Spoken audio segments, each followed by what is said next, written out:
What's the meaning of been to?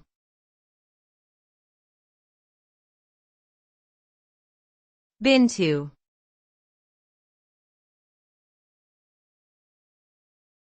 Been to.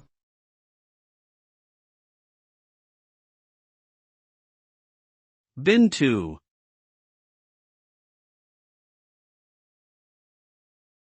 Been to.